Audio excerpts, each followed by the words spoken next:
안녕하세요. 이지원 원장입니다. 자, 이번 시간에는 루미네센스부터 한번 얘기를 해보도록 하겠습니다.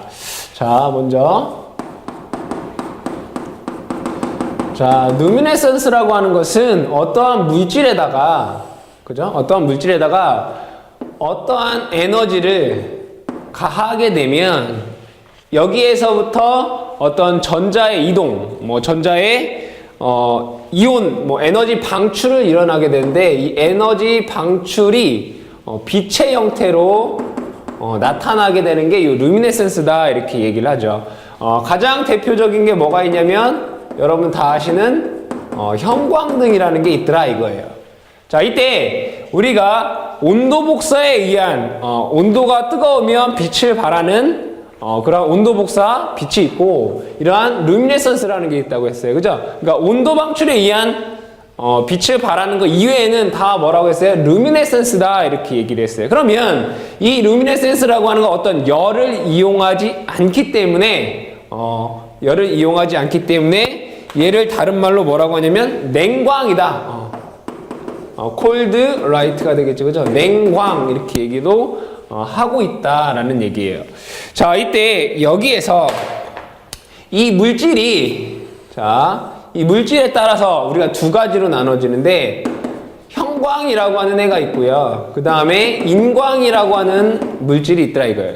자, 형광과 인광의 차이는 뭐냐면 이 형광이라고 하는 것은 어떤 에너지를 가하고 있는 동안에만 빛을 발하는 걸 우리가 형광 이렇게 얘기를 해요. 그러니까 우리 형광등 같은 경우에 뭐예요? 어떤 에너지를 가하고 있을 때만 빛을 발하고 있는 거죠. 그래서 이러한 물질들을 우리가 형광이다 이렇게 얘기를 하고요. 자, 인광이라고 하는 건 뭐냐면 에너지를 가하고 있는 동안 빛을 발하면서 에너지를 가하고 있지 않은 에너지를 끊어도 어떤 수분에서 수시간 또는 수일 동안 계속 빛을 발하는 것을 우리가 인광이다 이렇게 얘기를 해요. 그러니까 형광은 에너지를 가하고 있는 동안만 빛을 발하는 것이고 인광은 에너지를 가하고 있지 않았을 때에도 어느 정도 일정 기간 동안 빛을 발하는 것을 우리가 인광이다 이렇게 얘기를 해요. 자, 그 다음에 교재에 보시면 루미네센스의 종류가 나와 있는데 문제에서 많이 나왔다고 우리가 다 알면 좋겠지만 많이 나왔던 것을 두 가지를 보게 되면 복사 루미네센스가 있고요. 그 다음에 파이로 루미네센스가 있어요. 파이로 루미네센스. 자, 얘네들의 원리는 우리가 루미네센스는 어떤 에너지를 가해서 빛을 낸다라고 했어요. 그죠? 자, 이때 이 에너지가 복사 루미네센스 같은 경우는 뭘 이용하느냐? 자외선이나 또는 X선이나 이런 것들을 이용을 해서 우리가 빛을 만들어내는 그런 것들 우리가 복사 루미네센스다라고 얘기를 하고요. 그 다음에 파이로 루미네센스 같은 경우는 파이로는 이제 불꽃이라는 얘기죠. 그죠? 불꽃. 불꽃 속에 기체 발광을 통해서 자, 이거는 여러분들이 예전에 기술 시간이라든가 해보셨지만 어떤 물체에 따라서 그 기체 속에서 어떤 불꽃을 발생하게 되면 거기에서 빛이 나오는, 그래서 불꽃을 이용한 거 이제 파이로 루미네센스다 이렇게 보시면 되겠죠. 그래서 문제에서 이 두 가지가 출제가 되었고 나머지는 문제 출제가 잘 되고 있지 않기 때문에 여러분들이 나머지도 다 아시면 좋겠지만 두 가지 정도는 꼭 좀 기억을 해 두시기 바랍니다. 자, 그 다음에 대기 중에서의 방전을 보도록 할게요. 자, 대기 중, 공기 중에서의 방전을 보시게 되면 크게 네 가지가 있어요. 첫 번째, 불꽃 방전이라는 게 있고요. 두 번째가 코로나 방전. 세 번째, 아크 방전. 네 번째, 글로우 방전. 요게 있는데 여기에서 가장 중요한 것은 여러분들이 글로우 방전이라고 하는 게 가장 중요하다라고 볼 수 있고요. 그러면 불꽃 방전, 코로나 방전, 아크 방전, 글로우 방전에 대해서 얘기를 해보면 간단하게만 설명을 드리도록 하겠습니다. 자, 불꽃 방전이라고 하는 건 뭐냐면 말 그대로 대기 중에서 불꽃을 일으키면, 그쵸? 불꽃을 일으키면 거기서 뭐 빛이 나오는 거죠. 그런 거 우리가 불꽃 방전이라고 하고요. 자, 코로나 방전이라고 하는 것은 코로나 현상. 우리가 전력 시간에 이제 여러분들이 이제 공부를 하셨으면 아시겠지만, 코로나라고 하는 것은, 국부적인, 공기 중에서, 국부적이라고 하는 건 어떤 부분적인이란 뜻이에요. 국부적인 절연파에 의한, 절연파에 의한 뭐예요? 빛과 소리를 내는 것이죠. 그런 거 우리가 코로나 방전이다 이렇게 얘기를 하고요. 자, 아크 방전이라고 하는 건 여러분이 뭘 생각하면 되냐면 용접을 생각하시면 돼요. 용접. 자, 용접이라고 하는 건 뭐 두 전극 사이에, 그죠? 두 전극 사이에 고전압을 가하게 되면 여기에서 절연 파괴가 일어나면서 뭐예요? 전기가 도통이 되게 되겠죠, 그죠? 이러한 방전은 우리가 아크 방전이다라고 생각을 해 두시면 되겠습니다. 자, 그 다음에 불꽃 방전에서 여러분들이 나오는 또 하나의 법칙이 있는데 파센의 법칙이라는 게 있어요. 자, 파센의 법칙이라고 하는 것은 자, 식으로 써본 V는 비례한다. P 곱하기 D라고 하는 게 있어요. 자, 여기에서 전압 V라고 하는 것, 전이차 V라고 하는 것은 자, P는 기압이에요. 대기압. 대기압과 D는 극간거리예요. 극간거리에 뭐한다? 비례한다. 이런 얘기죠. 예, 파센의 법칙은 자, 기압과 전극 간의 거리의 곱이 전압과 비례한다라고 하는 이 파센의 법칙이 또 문제에 출제가 되기 때문에 여러분 파센의 법칙에 대해서 또 기억을 해 두시고요. 자, 그 다음에 글로우 방전에 대해서 한번 보도록 할게요. 자, 글로우 방전이라고 하는 것은 여러분들 글로브 뭐 이렇게 생각하셔도 되는데 자, 얘는 여러분들이 뭐라고 생각하시면 되냐? 형광등 기억해 보세요. 자, 형광등이 우리 어떻게 생겼죠? 이렇게 생겼어요. 자, 형광등이 여러분들 다 아시겠지만 이렇게 생겼죠. 그쵸? 이렇게 생겼더라. 자, 이때 여기에서 이 형광등은 이 글로우 방전이라고 하는 것은 자, 여기 있는 전극과 여기 있는 전극 간에 뭐가 일어나는 거예요? 방전이 일어나는 거예요. 그럼 이 방전에 의한 파가 뭐 자외선이 되겠죠. 여기에 있는 형광 물질을 때리면 여기에서 뭐가 빛이 나오는 거죠. 즉 이러한 관의 형태로 되어 있는 것을 우리가 글로우 방전이다라고 얘기를 하는데 자, 지금 이쪽 전극과 이쪽 전극 간의 거리가 어때요? 멀죠? 그래서 우리가 이러한 부분을 뭐라고 하느냐? 얘를 양광주라고 얘기를 해요. 양광주. 자, 이 양광주라고 하는 건 어떤 의미를 갖고 있냐면 어떤 기체 속에서 어떤 전자 간의 충돌에 의해서 어떠한 에너지를 만들어내는 것을 우리가 양광주라고 하는데 여러분들 쉽게 들을 수 있는 어떤 플라즈마 형태예요. 플라즈마 형태의 를 우리가 양광주다 이렇게. 형광등 같은 경우에 양광주를 뭐 한다는 얘기예요? 이용한다는 얘기예요.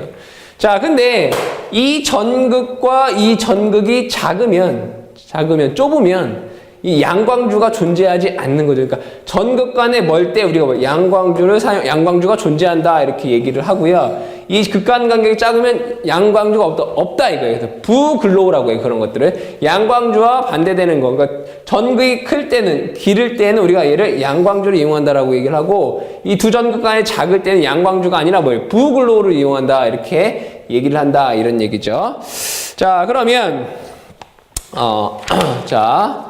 이 우리가 그 양광주를 이용한 것과 부글로우를 이용하는 것들을 보게 되면, 자, 양광주를 이용하는 것과 부글로우 이용하는 것들을 보게 되면, 양광주를 이용하는 것은 우리가 네온관등, 그 다음에 형광등 또는 수은등 같은 경우 우리가 양광주를 이용을 하고요. 그 다음에 부글로우를 이용하는 것은 이제 네온 전구라고 하는 것이 부글로우를 이용한다라고 여러분들이 기억을 해 두시면 되겠습니다. 자, 그 다음에 광원에 대해서 한번 보도록 할게요.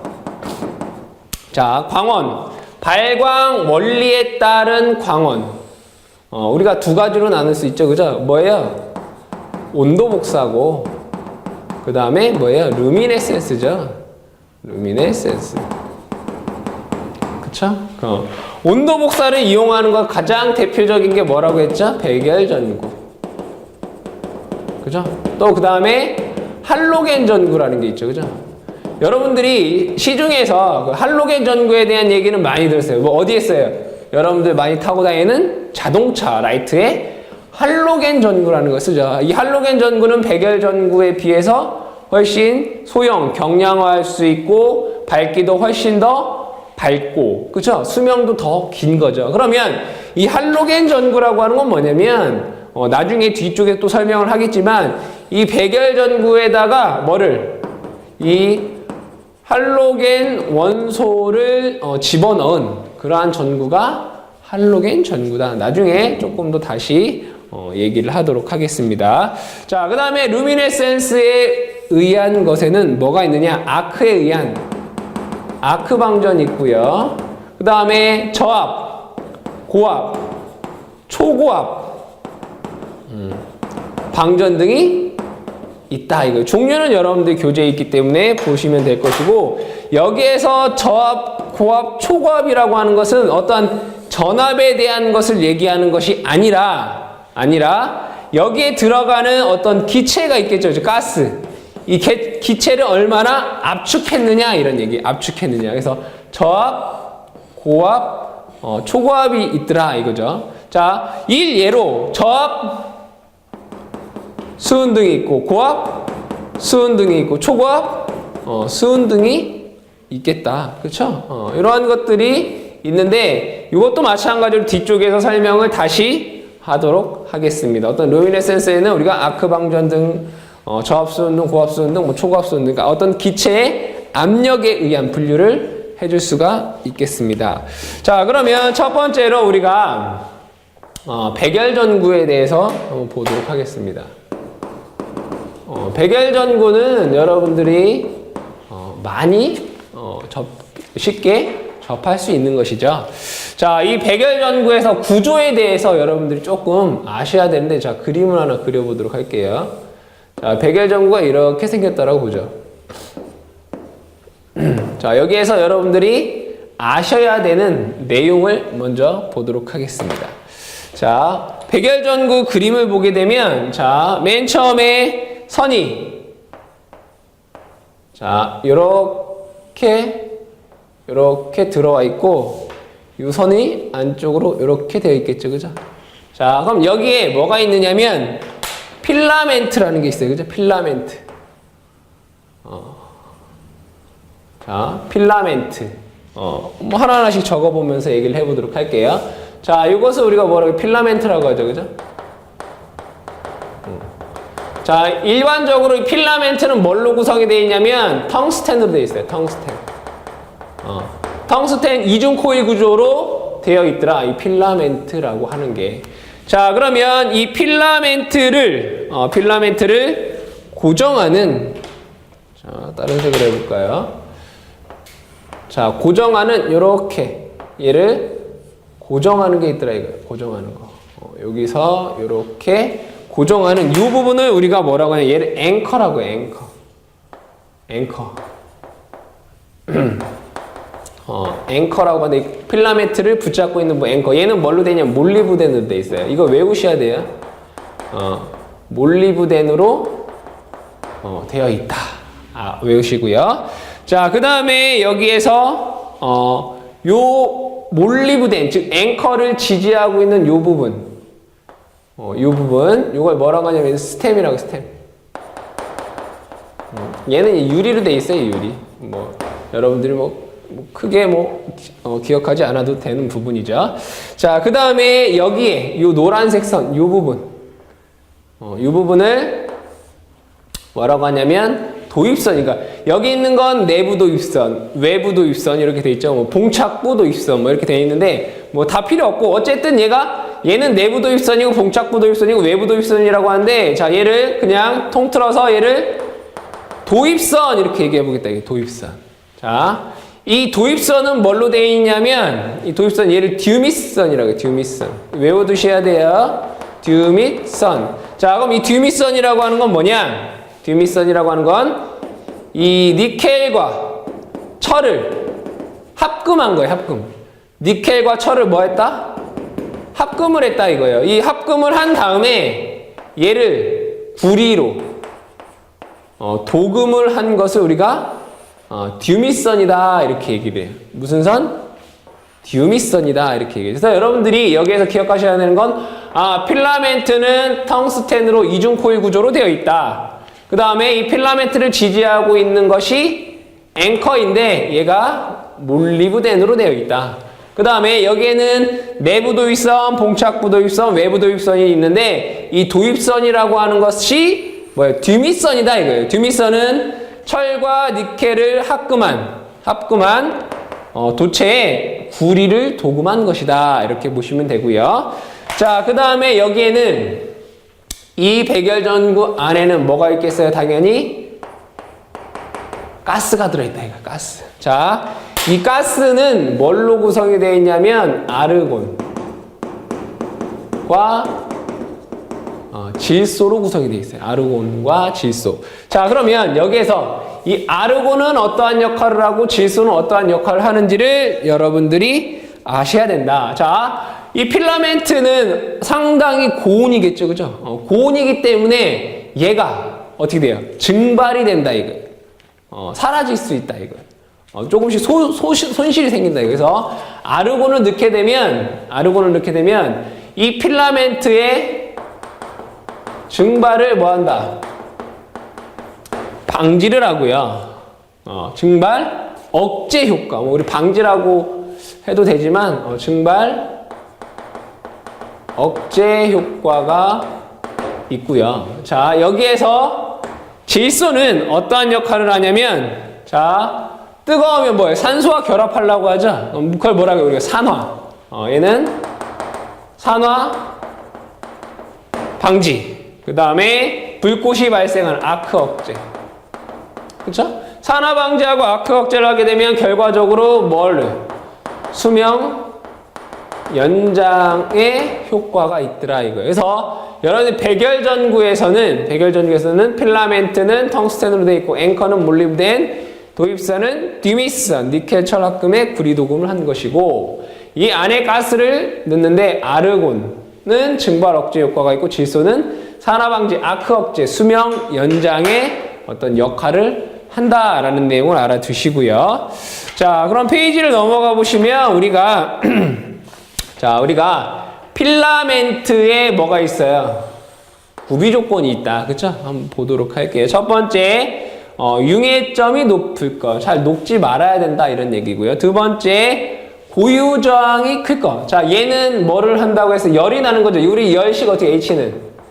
0.24 I제곱 RT예요. 그죠? 단위가 칼로리가 되겠죠? 자, 그럼 얘는 저항이 크게 되면 열이 많이 나겠다. 그죠? 그럼 그만큼 밝은 빛을 내겠죠. 그래서 고유 저항이 커야 된다. 세 번째, 선 팽창 개수가 적을 것. 온도가 높아지면 늘어나죠. 그 선 팽창 개수가 적어야 되고요. 그 다음에 가는 선으로 가공하기 쉽고 고온에서 기계적 강도가 크고 증발이 적어야 된다라고 여러분들 교재에 잘 나와 있습니다. 자, 그 다음에 보시면 도입선에 대한 얘기 이미 다 제가 말씀드렸고요. 지지선, 앵커, 몰리브덴으로 되어 있다. 그 다음에 봉입가스를 보시게 되면 봉입가스 다 설명드렸죠, 그죠? 됐고. 자, 게터라는 말이 나오죠. 이 게터라고 하는 건 뭐냐면, 자, 우리가 전구를 맨 처음에 만들면 아무리 진공으로 한다 하더라도 여기에 일부 산소가 포함이 되어 있다 이거예요. 자, 이 산소를 처음에 켜서 이 산소를 뭐예요? 제거하기 위해서 이 게터라고 하는 걸 넣는다 이런 얘기예요.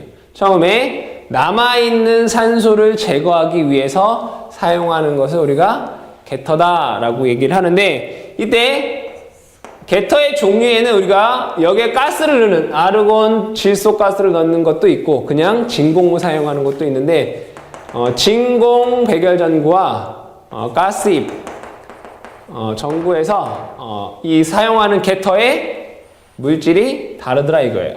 자, 진공에서는 정린과 플루오르소다 라는 걸 사용하고요. 그 다음에 가스입은 질산바륨과 카올린이라는 걸 쓰는데, 여러분들이 이제 참고적으로 알아두시면 되고, 이러한 것들이 있다. 정린, 플루오르와 소다, 그 다음에 질산바륨, 카올린이라는 걸 사용을 하더라. 이거를 어디에 바르느냐? 이 텅스텐에 바른다 이거예요. 필라멘트에 바르면 초기에 백열전구를 켰을 때 기존 잔존에 있던 산소를 제거하는 역할을 하는 게 게터라고 한다라고 알아두시면 되겠습니다. 자, 그 다음에 나오는 말이 에이징이라는 말이 나오죠, 그죠? 자, 에이징이라고 하는 것은 전구를 맨 처음에 제작을 하게 되면 처음에 이 점등을 하게 되면 어떤 전압, 전류, 광속 여러 가지 특성이 뭐예요? 불안정하겠죠, 그죠? 이 불안정하기 때문에 1시간 정도 켜서 공장에서 나오기 전에 1시간 정도 켜서 어떠한 이 전구의 특성을 안정화시키는 그러한 것을 우리가 에이징이다라고 얘기를 합니다. 자, 그 다음에 두 번째로 나와 있는 게 할로겐 전구예요. 할로겐 전구. 자, 여기다 적어볼까요? 할로겐 전구. 자, 할로겐 전구는 백열 전구에다가 우리가 할로겐 원소라는 게 있죠, 그죠? 할로겐 원소라는 게 있는데, 자, 이 할로겐 전구는 뭐 어렵지 않아요. 자, 백열 전구를 이미 아셨으면 할로겐 전구는 어렵지 않은데, 자, 여기에서 설명을 드려볼게요. 자, 여기에다가 할로겐 원소를 집어넣는다 이거예요. 자, 그러면 우리가 백열전구에서는 여러분 백열전구를 오래 사용하게 되면 어떻게 돼요? 이 오래 사용하면 여기가 까맣게 되죠. 이렇게 까맣게.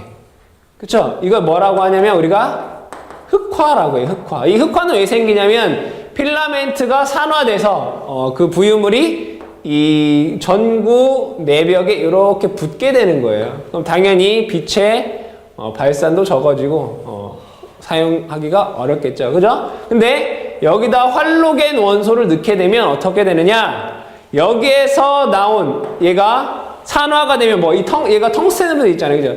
텅스텐이 산화가 돼서 이쪽으로 오게 되면 여기에 뭐가 있어요? 할로겐 원소라는 게 있죠. 그죠? 할로겐 원소와 얘랑 붙어요. 그럼 여기에서 뭐가 되느냐? 할로겐과 텅스텐이 돼요. 그러면 이 부분은 고열이고 이쪽은 온도가 필라멘트보다 작겠죠. 그죠? 그럼 이 할로겐과 텅스텐이 다시 필라멘트로 와요. 그러면 이 할로겐 원소와 이 텅스텐이 분리되고 텅스텐은 다시 필라멘트로 붙게 돼요. 자, 그럼 다시 또 텅스텐은 어떻게 되겠어요? 일로 올라가겠죠. 그죠? 그럼 다시 또 뭐예요? 할로겐과 텅스텐이 되는 거예요. 자, 그러면 여기 있는 텅스텐이 이쪽으로 가게 되면 다시 이쪽으로 할로겐 원소가 보내준다 이런 얘기죠. 즉 결과적으로 흑화가 잘 일어나지 않게 되는 효과가 있는 거죠. 그럼 당연히 수명도 길고 밝기도 더 밝고 그러한 효과가 있겠죠. 즉 이 할로겐 전구라고 하는 것은 백열 전구에다가 할로겐 원소를 넣어서 어떤 필라멘트의 산화 방지, 흑화 방지를 목적으로 하고 있다라고 보시면 되겠습니다. 자, 그러면 이 할로겐 원소의 특징은 백열 전구에 할로겐 원소를 집어넣어서 어떠한 효과가 있느냐? 효율. 그죠? 흑화가 되지 않기 때문에 수명. 그죠? 그리고 소형, 경량화 할 수 있는 그러한 전구다라고 보시면 되겠고요. 자, 할로겐 전구의 용도에 보시면 비행장 활주로라든가 자동차용 전구, 복사기, 히터 이런 쪽에 사용이 된다라고 교재에 나와 있고요. 할로겐 전구의 특징을 보시게 되면 여러분들이 다 뭐 읽어보셔서 다 알 수 있는 내용들이죠. 초소형 경량 전구이고 광속이 크고 수명도 길고 별도의 점등장치가 필요하지 않다. 백열 전구도 마찬가지로 별도의 점등장치가 필요하지 않죠. 그 다음에 열 충격에 강하고 배강제어, 연색성이 좋다. 온도가 높고 휘도가 높다. 마지막에 가장 중요한 건 뭐예요? 흑화. 이 흑화가 거의 발생하지 않는다. 이거 할로겐 전구의 특징은 뭐다? 흑화가 거의 일어나지 않는다라는 내용 여러분들이 꼭 좀 기억을 해두시고요. 자, 이 할로겐 전구에서 두 가지 응용한 게 있는데 적외선 반사막. 두 가지가 있어요.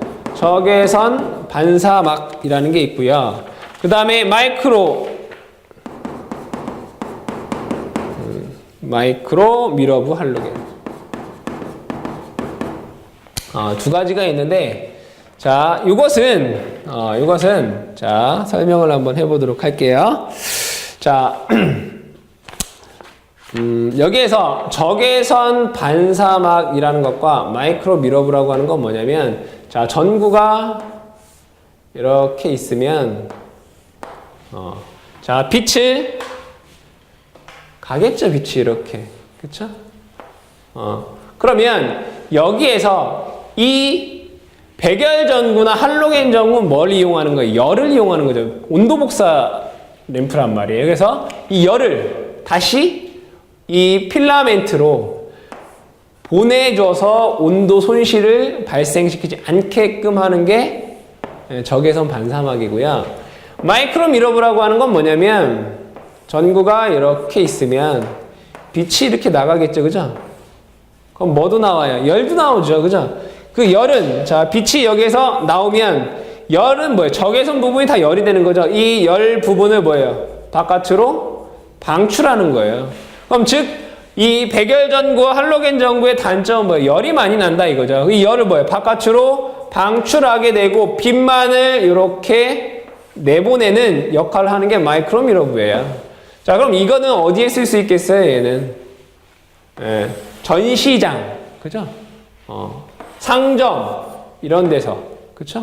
열은 떼고 빛만 필요한, 밝게. 요게 이제 마이크로 미러브고, 적외선 반사막 같은 경우에는 열 손실을 방지하기 위해서 다시 열을 필라멘트로 보내는 역할을 하는 게 적외선 반사막이다. 여러분 참고적으로 알아두시면 되겠습니다. 자, 그 다음에 형광등을 보도록 하겠습니다.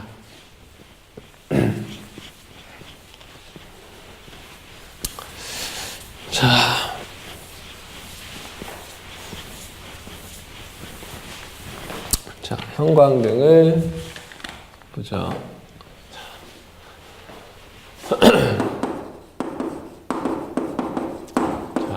형광등은 여러분들이 이미 많이 접할 수 있는 그런 등인데 한번 보도록 할게요. 형광등이 이렇게 생겼다라고 보죠.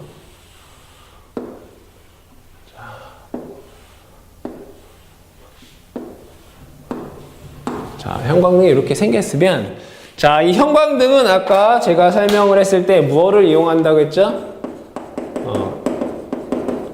양광주를 이용한다라고 했어요. 그죠? 자, 그러면 여기에서 에너지가, 자외선이, 이렇게 때리면, 여기에 있는 형광 물질이, 그죠? 형광 물질이, 에너지를 받아서 빛을 내보내는, 이런 건 우리가 형광등이 되겠습니다. 자, 그럼 형광등에서 여러분들이 아셔야 되는 것은, 자, 수은 원자의 파장, 여기에 사용되는 수은 원자의 파장이 2537 옹스트롱의 빛을 사용한 옹스트롱 10의 마이너스 10승 미터죠. 2537 옹스트롱의 수은 원자의 어떤 자외선을 발생시켜서 빛을 발하고요.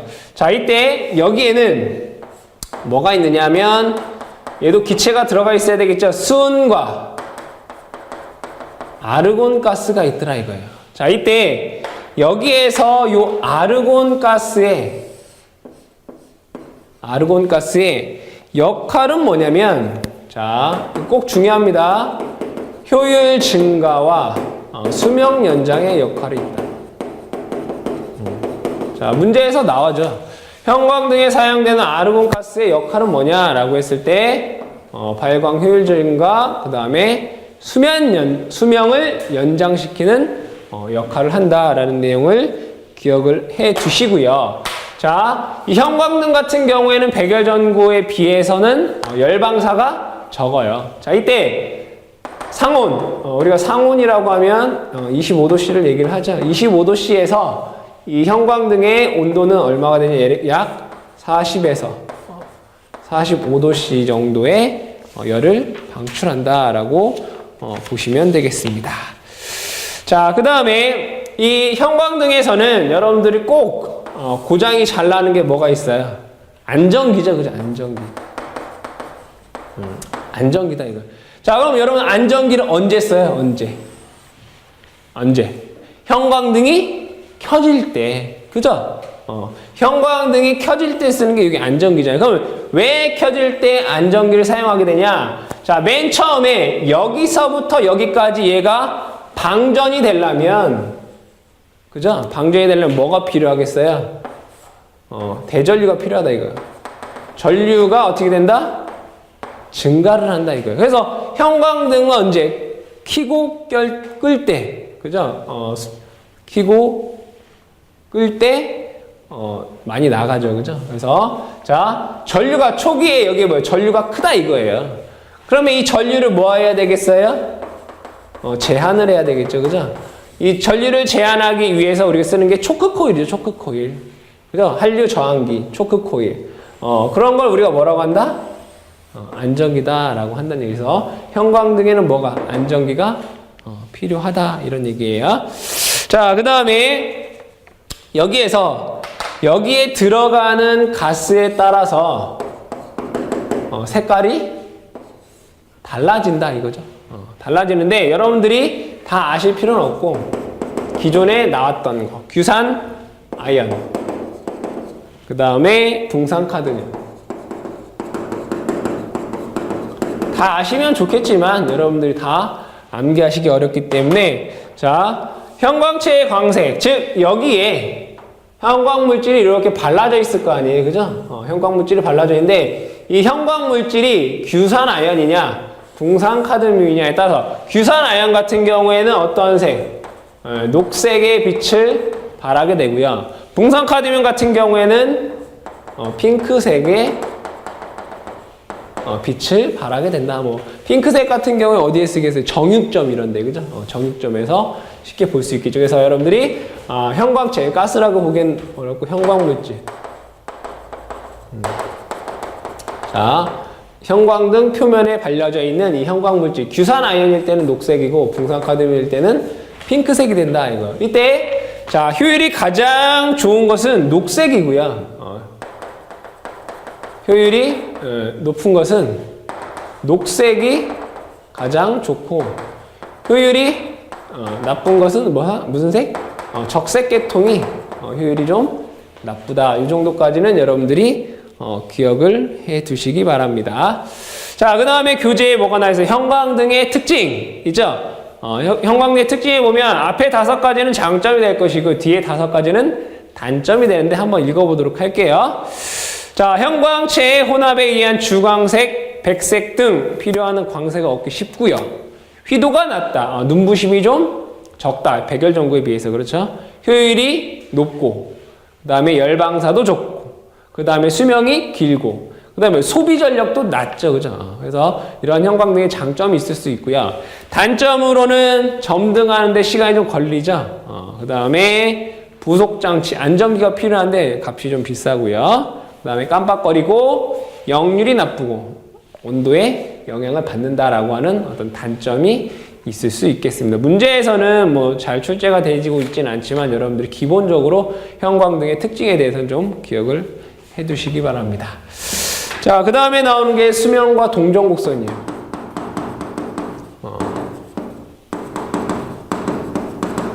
자, 수명과 동정곡선에 대해서 보도록 하겠습니다.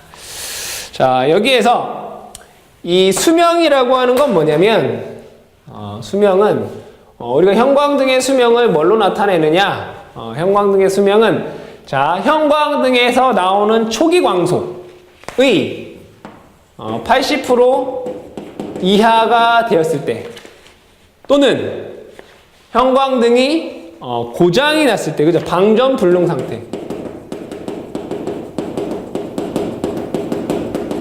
수명이라고 하는 것은 형광등 초기 광속의 80% 이하가 되거나 방전 불능 상태가 됐을 때까지의 시간을 우리가 뭐라고 한다? 수명이다라고 얘기를 하고요. 자, 동정곡선이라고 하는 건 뭐냐면, 자, 시간에 따라서 이 형광등, 그러니까 사용한 시간에 따라서 형광등의 전압이라든가 전류라든가 그 다음에 광속이라든가 이런 것들이 다 뭐하게 되겠어요? 변하게 되겠죠. 그죠? 시간의 지남에 따라서 전압, 전류, 광속, 그 다음에 효율과 같은 것을 그래프로 나타낸 걸 우리가 동정곡선이다 이렇게 얘기를 해요. 자, 그러면 여기에서 여러분들이 동정곡선은 언제 이후에 얘기를 하느냐? 500시간 이후에, 그죠? 500시간 후에 사용한 지 500시간 후에 광속을 우리가 이제 동정곡선으로 나타내고요. 그 다음에 전광속은 100시간 후에 광속을 전광속으로 나타낸다. 자, 이 내용을 여러분들이 잘 기억을 하고 계셔야 돼요. 자, 그러면 자, 여기에서 자, 이 내용이 뭐냐? 수명은 초기 광속의 80% 이하가 되었을 때라고 했잖아요. 그럼 우리가 초기 전광속을 뭘로 측정하느냐? 100시간이 사용된 후에 나오는 광속을 우리가 전광속이 되는 거고, 이 전광속의 80% 이하가 됐을 때까지의 시간을 우리가 수명이다 이렇게 얘기를 하고요. 우리가 동정곡선을 작성을 하는 데 있어서는 자, 초기의 값을 뭐 한다는 얘기예요? 삭제한다는 얘기죠. 그래서 500시간 후부터, 그죠? 500시간 후부터 어떤 전압, 전류, 광속, 효율에 대한 그래프를 나타낸 게 동정곡선이다 이렇게 얘기를 한다는 얘기에서 여러분들이 문제에서 어떤 게 나냐? 전광속은 몇 시간 후에 광속을 말하느냐, 또는 동정곡선은 몇 시간 후에 그래프를 말하느냐라고 문제에 출제가 됐기 때문에 여러분들이 전광속 100시간, 동정곡선 500시간 이후라고 여러분들이 잘 암기를 해 두시면 되겠습니다. 자, 그 다음에 또 뭐가 있냐면 3파장이라는 게 있고요. 뭐 간단하게 여러분 다 보신 거죠? 3파장, 그죠? 형광등. 그 다음에 5파장이라는 게 있어요. 그죠? 자, 그럼 여러분들이 이 3파장과 5파장이라고 하는 것은 뭐 어렵게 생각할 거 없고요. 여러분들 빛의 3대 구성 요소가 뭐예요? RGB죠, 그죠? RGB, 그죠? 적색, 녹색, 파란색. 얘 세 개를 합치면 어떻게 돼요? 백색이 돼요. 그쵸? 백색일 때 가장 밝다라고 볼 수 그러니까 주광색이랑 가장 가깝다라고 볼 수 있는데, 이 3파장 램프라고 하는 것은 적색과 녹색과 파란색을 합쳐서 빛으로 내보내는, 그러니까 그러한 램프를 3파장 램프라고 하고요. 자, 5파장 램프라고 하는 건 뭐 똑같이 R, G, B인데 여기다가 두 가지가 더 추가돼요. 심적색, 그러니까 짙은 붉은색, 그 다음에 심청색, 짙은 청색, 이 5가지를 합쳐서 우리가 어떤 빛을 만들어내는 것을 우리가 5파장 램프다 이렇게 얘기를 하죠. 자, 여러분들이 여기에서 뭐 3파장이나 5파장은 뭐 문제에 잘 나오지 않고 있지만 여러분들이 참고적으로 알아두시고 우리가 배웠던 백열전구라든가 형광등에 대해서 좀 잘 암기를 해두시기 바라고, 우리 이번 시간 마치고 다음 시간에 또 이어서 수업을 하도록 하겠습니다.